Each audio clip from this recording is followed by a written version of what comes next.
Assalamu alaikum 5 class. Today we are going to start the next heading, that is diaphragm. Last time हम लोगों ने page number 13 पढ़ा था. The chapter is unit number 3, the lungs. आज हम पढ़ेंगे page number 14 पर second heading, diaphragm. Diaphragm basically क्या होता है बेटा? This is the sheet of muscle which separates the lungs from the abdomen. Abdomen means belly. आपका जो पेट होता है हम उसे abdomen कहते हैं, ठीक है. तो बेसिकली डायफ्राम जो है मसल्स की एक ऐसी शीट होती है, एक ऐसी तह होती है, शीट मीन्स तह, जो कि लंग्स को हमारी बेली से सेपरेट कर देती है.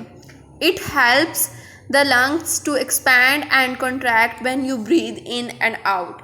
अब आपको यहाँ पर डायफ्राम का फंक्शन बता दिया गया है कि डायफ्राम करता क्या है. ये लंग्स को एक्सपैंड करने में और कॉन्ट्रैक्ट करने में मदद देता है, ठीक है. अब कैसे देता है इसकी मैं आपको एक डायग्राम के थ्रू आपको क्लियर कर देती हूँ. As you can see in this diagram, आपको यहाँ पर डायफ्राम की लोकेशन जो है वो नज़र आ रही है, ठीक है. लंग्स के बिल्कुल नीचे डायफ्राम है. तो डायफ्राम बेसिकली कहाँ होता है? आपकी हमारी जो बेली होती है, बेली और लंग्स के दरमियान में, ठीक है ना. बेली मीन्स एब्डोमेन. एब्डोमेन और लंग्स के दरमियान में डायफ्राम होता है और ये सेपरेट कर देता है लंग्स को एब्डोमेन से.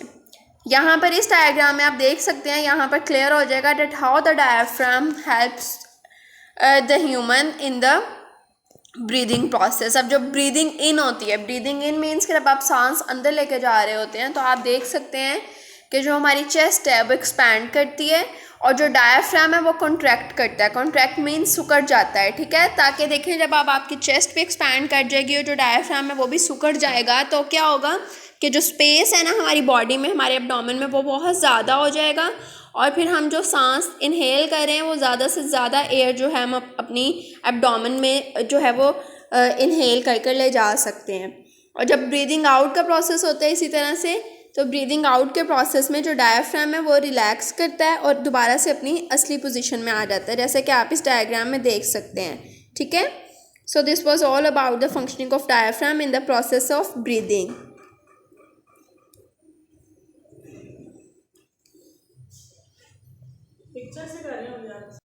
Now we will move toward the topic, class topic, that is lungs. यहाँ पर हम इसकी अब रीडिंग स्टार्ट करेंगे. The trachea is the tube. Tube means नाली. के ट्रेकिया एक ऐसी नाली होती है through which air enters the lungs, कि जो एयर है उसके थ्रू हमारे लंग्स में एंटर हो जाती है, ठीक है. Before it joins the lungs, the trachea divides into the two branches called bronchi. Bronchi singular को हम कहते हैं. मीन्स ये कि जब ट्रेकिया डिवाइड होकर टू ब्रांचेस में कन्वर्ट हो जाती है तो जब हम एक ब्रांच की बात करेंगे तो हम उसे ब्रोंकस कहेंगे और जब हम दोनों ब्रांचेस की एक साथ बात करेंगे तो तब हम उसे ब्रोंकाई कहेंगे, ठीक है. ट्रेकिया डिवाइड हो जाती है दो ब्रांचेस में जिन्हें हम कह देते हैं bronchi. The left bronchus goes to the left lung and the right bronchus goes to the right lung. अब ये यहाँ पर आप इस देख सकते हैं, जैसे कि आपके पास ये डायग्राम है, यहाँ पर आप देख सकते हैं ट्रेकिया क्या है. Trachea, this is the yellow wind pipe. जो आपको येलो कलर की पाइप नज़र आ रही है ना, इसी को हम ट्रेकिया कहते हैं. कि हम लोग जब एयर इनहेल करते हैं तो आपके नोस्ट्रिल्स और आपके माउथ से एयर होती हुई ट्रेकिया से गुजरती हुई आपके दोनों लंग्स में चली जाती है. आप देख सकते हो जो राइट साइड पर ब्रोंकाई है, ब्रोंकस है, वो राइट लंग में जा रही है, जो लेफ़्ट साइड पर है वो लेफ़्ट लंग में जा रही है. तो यहाँ पर ये जहाँ पर डिवीजन का पोर्शन आपको नज़र आ रहा है कि एक ट्रेकिया दो में डिवाइड हो रही है, तो जब हम दोनों को एट अ टाइम कॉल करेंगे तो हम इन्हें ब्रोंकाई कहेंगे और जब हम सिंगल की बात करते हैं तो हम इसे ब्रोंकस कहते हैं. In the lungs the bronchi further divided into the smaller branches called bronchioles.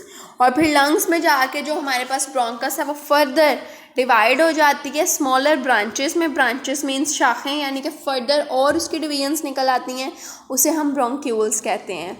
यहाँ पर आप इस डायग्राम में देख सकते हैं बेटा, ये देखें यहाँ पर आपके पास ये ट्रेकिया नज़र आ रहा है आपको. ट्रेकिया डिवाइड होके ईच सिंगुलर लंग में जा रहा है और जब एक लंग में जा रहा है तो फिर हम इसे ब्रोंकस कहेंगे. और ब्रोंकस जब फर्दर डिवाइड हो रहा है तो हमारे पास ब्रोंक्यूल्स बन रहे हैं.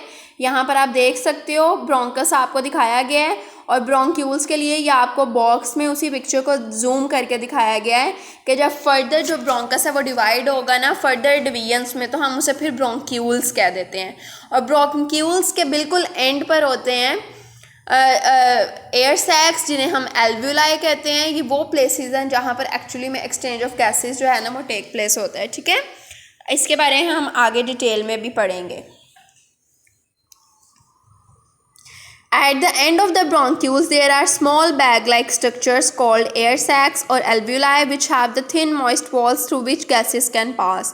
The exchange of gases takes place in the tiny blood vessels. Blood vessels, खून की नालियाँ, called capillaries, which surround the alveoli. Here, the oxygen is absorbed. Absorbed means जज़्ब हो जाना into the blood cells, and the carbon dioxide is removed from the blood. Remove means खारिज हो जाना। अब वो आपसे बेटा यहाँ पर क्या कह रहे हैं, हम डायग्राम के थ्रू प्रॉपर्ली से समझेंगे कि देखें ट्रेकिया से, ये डायग्राम है, यहाँ पर ट्रेकिया से हम लोग जो सांस लेते हैं, इनहेल करते हैं, वो सारी हम लोग जब सांस लेते हैं तो हम लोग प्योरीफाई करके तो सांस नहीं लेते हैं कि हम सिर्फ ऑक्सीजन को अंदर लेके जाएं। हमारे इर्द गिर्द मल्टीपल गैसेज होती हैं, तो वो जब हम उन सारी गैसेज को इनहेल कर लेते हैं ट्रेकिया के थ्रू, वो लंग्स में जाती हैं, और लंग्स में फिर जब जाने के बाद लंग्स में किसके थ्रू जाती हैं, ब्रोंकस के थ्रू, ब्रोंकाई और सिंगुलर ब्रोंकस। और फिर ब्रोंकस जब फर्दर डिवाइड होता है तो उसे हम ब्रोंक्यूल्स कह देते हैं। यहाँ पर आपको ब्रोंक्यूल्स नज़र आ रहे हैं, ये जो आपको एंड तक फर्दर डिवीजन्स नज़र आ रही हैं, दीज आर द ब्रोंक्यूल्स, ठीक है। और फिर जो है वो ब्रोंक्यूल्स फर्दर डिवाइड होकर किस में कन्वर्ट हो जाते हैं, एल्व्यूलाई में, यानी कि एयर सैक्स में। एयर सैक्स बिल्कुल एंड वाले लंग्स के पोर्शन है जहाँ पर एक्सचेंज ऑफ गैसेस होता है। एल्व्यूलाई के इर्द गिर्द होती हैं blood vessels. Blood vessels means खून की नालियाँ। वहाँ से जो है ना ऑक्सीजन जो है वो बेटा एब्जॉर्ब कर ली जाती है, किसके अंदर, ब्लड वेसल्स के अंदर। और ब्लड वेसल्स के अंदर फिर सिर्फ ऑक्सीजन जाती है, बाकी जितनी भी गैसेज हैं वो हम लोग जब एक्सहेल आउट का प्रोसेस करते हैं। एक्सहेल आउट मीन्स कि जब आप सांस बाहर निकालते हैं तो वो बाकी की सारी गैसेज जो है हमारी बॉडी से एक्सक्लूड हो जाती हैं, ठीक है। और इस तरह से हम लोग ऑक्सीजन इनहेल कर लेते हैं एंड कार्बन डाइऑक्साइड को रिमूव आउट कर देते हैं। These are the words that are little bit difficult, and here are the meanings of these words. You have to highlight these words on your book and mention the Urdu meanings. मैं repeat कर रही हूँ, आपको last time भी बताए थे। You can take the screenshot. Hardly शायद, lungs फेफड़े, कॉन्स्टेंटली मुसलसल, स्पॉन्जी मसामदार, इन्वॉल्व शामिल होते हैं, प्योर साफ, ट्रेकिया हवा की नाली, कफिंग खांसी, स्वेलोइंग निगलना, स्टिकी सब्सटेंस चिपकने वाला मादा, लोकेटेड वाक़या सराउंडिंग घिरी हुई, इलास्टिक लचकदार, ऑब्टेनिंग हासिल करना, टास्क काम, पैसेजेस रास्ते, वार्म गर्म, मॉइस्टनिंग नमदार, टाइनी ब्रूम्स छोटे झाड़ू, ठीक है। आप यहाँ पर स्क्रीनशॉट भी ले सकते हैं। Now we will move toward page number 15, inhaling oxygen and exhaling carbon dioxide, के हम कैसे ऑक्सीजन को इनहेल करते हैं और कैसे ऑक्सीजन कार्बन डाइऑक्साइड को अपनी बॉडी से रिमूव कर देते हैं। यू ब्रीद इन मीन्स सांस लेना, कि जब आप सांस लेते हैं तो आप ऑक्सीजन लेते हैं to get oxygen, you breathe out to remove carbon dioxide, और आप जब सांस बाहर निकालते हैं तो हम कार्बन डाइऑक्साइड को अपनी बॉडी से रिमूव करते हैं। And other gases from the blood, और दूसरी गैसेज भी होती हैं कार्बन डाइऑक्साइड के लिए, that are unnecessary for humans. The air that you breathe in is called the inhaled air and the air that you breathe out is called the exhaled air, यानी कि जब आप सांस लेकर जो अंदर एयर लेके जाते हो उसे हम इनहेल्ड एयर कह देते हैं, और जब हम बाहर निकालते हैं तो उसे हम एक्सहेल्ड एयर कह देते हैं। Now we will move toward this diagram. Inhaling air की आपके पास डायग्राम बनी है। आपको पता है कि हमारे जो एयर पैसेजेस हैं, हवा के गुजरने के रास्ते हैं, उनकी ओपनिंग दो ही हैं, एक तो नोज़ है और दूसरा माउथ। आप नोज़ से भी सांस ले सकते हो, अपने माउथ से भी सांस ले सकते हो, और फिर इन दोनों से जब हम सांस लेते हैं तो सांस गुजरता है, हवा गुजरती है हमारे ट्रेकिया से, विंड पाइप से, और हमारे दोनों लंग्स तक चली जाती है, ठीक है। And the diaphragm pushes down and the lungs expand, diaphragm जो है वो नीचे की तरफ बैठ जाता है और लंग्स जो उनसे हैं वो एक्सपैंड कर जाते हैं, और इस तरह हम ज़्यादा से ज़्यादा एयर इनहेल कर सकते हैं। और जो एक्सहेलिंग आउट का प्रोसेस है बेटा वो बिल्कुल इनहेलिंग आउट के ऑपोजिट है। इसमें हम नोज़ और माउथ से कार्बन डाइऑक्साइड एक्सहेल करते हैं। कैसे करते हैं, क्या आप डाउनवर्ड से स्टार्ट करें कि क्या होता है कि जो आपका डायफ्राम है वो pushes up as the lungs contract, के जो आपका डायफ्राम है वो अपनी वापस असली पोजीशन में आ जाता है, टॉम नुमा ऊपर की तरफ उभरी हुई शेप बन जाती है उसकी, और जो लंग्स हैं वो भी कॉन्ट्रैक्ट करते हैं, सिकुड़ जाते हैं। तो फिर जितनी भी एयर हम लोगों ने इनहेल की हुई होती है आफ्टर अब्जॉर्बिंग द ऑक्सीजन, जो हमारे लंग्स हैं वो जितनी भी जो एयर बाकी बचती है जिसमें कार्बन डाइऑक्साइड और डिफरेंट दूसरी गैसेज होती हैं वो सारी की सारी हमारी बॉडी से एक्सेल आउट हो जाती हैं। Now the last part is environment watch. के एनवायरनमेंट वॉच मीन्स कि जब हम एनवायरनमेंट वॉच बेटा इट मीन्स कि आप जब अपनी सराउंडिंग्स में मूव कर रहे हैं तो ये वो वाली इंपॉर्टेंट बातें हैं जिनका आपको ख्याल रखना चाहिए, ठीक है। Smoking can easily seriously damage your health. Tobacco smoke, particularly from the cigarettes, is a direct cause of lung cancer. Smoking can also cause cancer of mouth, larynx, and esophagus and contributes to the chest and heart diseases. The tar in tobacco clogs the nasal passages and lungs. The nicotine in cigarettes is addictive. Addictive means कि आपको नशा लग जाता है इस चीज़ का.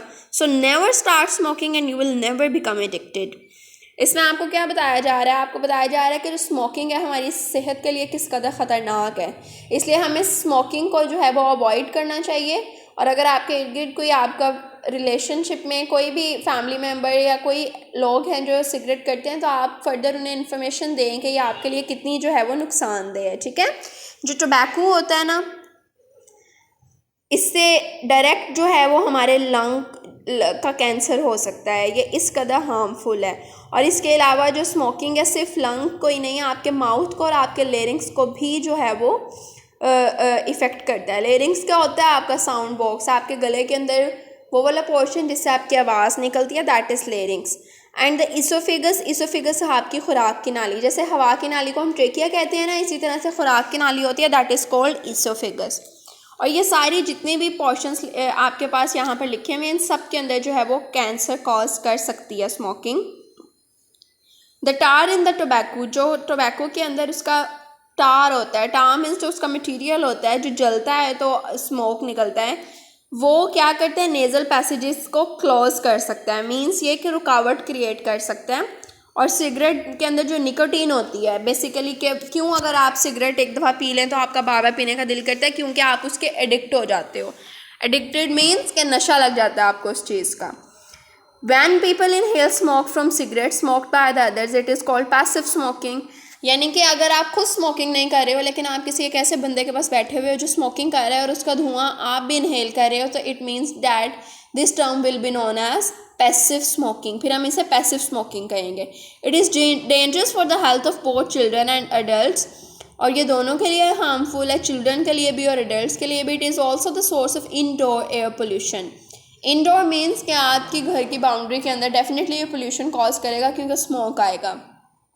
सो remember smoking is harmful not only to the smoker, it is damaging to the others too. इसलिए be aware from this. आप मत कोशिश करें कि आप सिगरेट जो लोग पी रहे हैं उनके पास भी ना जाएं, क्योंकि ये भी उतना ही हार्मफुल है जितना कि स्मोकिंग करना हार्मफुल है। So this was all about our unit number 3। आज हमारा chapter number 3 the lungs complete हो गया and I hope so that you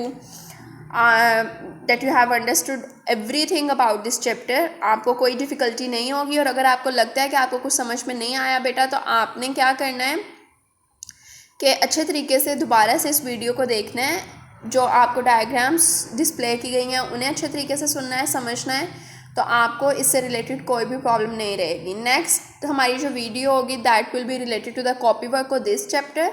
और कॉपी वर्क में आपने क्या करना है कि आपने जब उस वीडियो को देखना है तो आप अपने पास नोटबुक्स, रफ नोटबुक्स लेकर बैठना है, ताकि जो आपको क्वेश्चन आंसर्स बताए जाएँ वो आपने उस पर नोट डाउन करना है और उन्हें लर्न करना है। सो अल्लाह हाफिज़ टिल द नेक्स्ट लेक्चर।